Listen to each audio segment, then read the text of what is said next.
Assalamualaikum warahmatullahi wabarakatuh. Kami dari kelompok 8 mata kuliah Manajemen Bank Syariah yang diampu oleh Ibu Binti Nur Asia, SPDI MSI. Di sini kami akan memaparkan materi dengan tema Manajemen Likuiditas Bank Syariah. Sebelumnya, saya akan memperkenalkan nama anggota kelompok 8. Yang pertama, Linda Dwi Lestari dengan NIM 119. Yang kedua, Muhammad Muslihuddin dengan NIM 124. Yang ketiga, Nur Alifah Fadila dengan NIM 127. Baik, materi yang pertama akan langsung disampaikan oleh pemateri. Pengertian likuiditas. Likuiditas adalah kemampuan bank untuk memenuhi kemungkinan terjadinya penarikan uang dari para penitip dana atau debitur. Likuiditas juga berarti kemampuan bank untuk memenuhi kewajiban utangnya, dapat membayar kembali semua deposannya, serta dapat memenuhi permintaan kredit yang diajukan para debitur tanpa terjadi penangguhan. Sedangkan manajemen likuiditas bank syariah adalah suatu upaya pengidentifikasian dan pengendalian terkait ketersediaan aset atau kas yang dimiliki bank syariah untuk memenuhi setiap likuiditas yang telah jatuh tempo dengan baik dan tepat. Ciri-ciri bank dengan likuiditas sehat. Yang pertama, alat likuid setara dengan kebutuhan likuiditas yang diperkirakan. Yang kedua, likuiditas kurang dari kebutuhan tetapi punya surat-surat berharga yang dapat dialihkan menjadi kas. Yang ketiga, kemampuan likuiditas dengan cara menciptakan uang. Dan yang keempat, dapat memenuhi rasio pengukuran likuiditas yang sehat. Yang pertama, rasio alat likuid terhadap dana pihak ketiga. Alat likuid terdiri atas uang kas dan saldo giro pada bank sentral atau bank koresponden. Dan yang kedua, rasio pembiayaan terhadap total dana pihak ketiga, yaitu dengan finance to deposit ratio atau FDR. Materi yang selanjutnya yaitu tujuan manajemen likuiditas. Perencanaan likuiditas sangat penting dan melibatkan kemampuan manajer keuangan dan perbendaraan untuk melihat neraca perusahaan dan mengubah dana yang terkait pada proyek jangka panjang menjadi uang tunai untuk digunakan perusahaan dalam operasi sehari-hari. Untuk tetap memahami resiko likuiditas, perusahaan manajer akan memantau rasio likuiditas di mana perusahaan akan membandingkan aset mereka yang paling likuid yang dapat dikonversi menjadi uang tunai dengan mudah dan cepat dengan kewajiban jangka pendek atau hampir kewajiban hutang jangka panjang.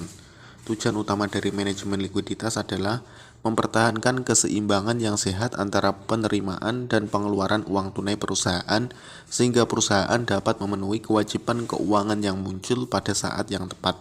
Yang kedua, mencapai cadangan yang dibutuhkan yang telah ditetapkan oleh bank sentral karena kalau tidak dipenuhi akan kena penalti dari bank sentral. Yang ketiga yaitu memperkecil dana yang menganggur karena kalau banyak dana yang menganggur akan mengurangi profitabilitas bank. Dan yang terakhir yaitu mencapai likuiditas yang aman untuk menjaga proyeksi cash flow dalam kondisi yang sangat mendesak, misalnya penarikan dana oleh nasabah atau pengambilan pinjaman.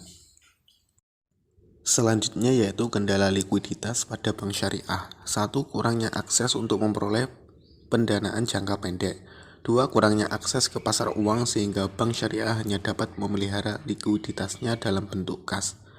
3. Yaitu kendala operasional, kesulitan dalam mengendalikan likuiditasnya secara efisien. Sebagai contoh, tidak tersedianya kesempatan investasi negara atas dana-dana yang diterimanya, kesulitan mencairkan dana investasi yang sedang berjalan sehingga bank-bank syariah menahan alat likuidnya dalam jumlah besar dibandingkan dengan rata-rata perbankan konvensional.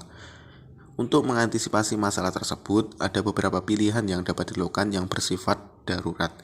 1. Mengupayakan dana di pasar uang antar bank berdasarkan prinsip syariah dengan menggunakan berbagai instrumen pasar uang yang tersedia di pasar uang tersebut. 2. Menginvestasikan dalam bentuk emas dan logam mulia lainnya secara tunai dengan kontrak terjangkau.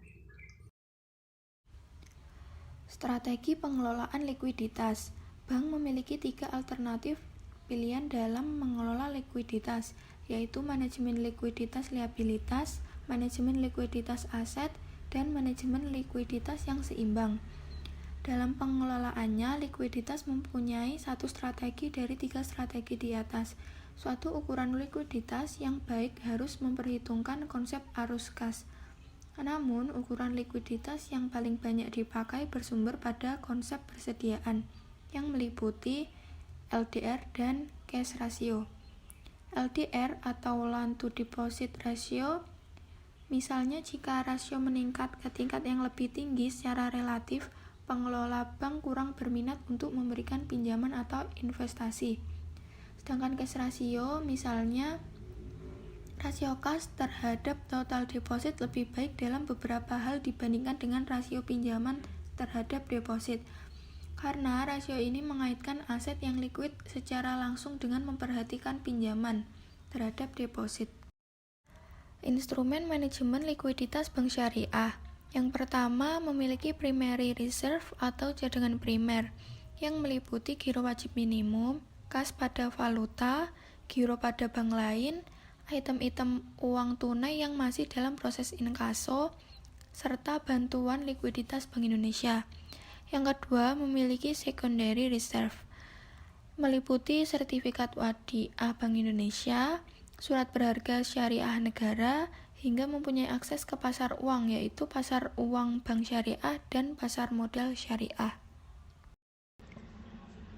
Rasio likuiditas bank syariah dapat dihitung dengan menggunakan LDR dan cash ratio.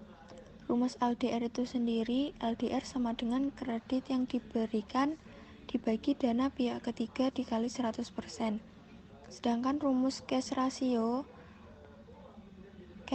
sama dengan kas ditambah bank dibagi jumlah utang lancar.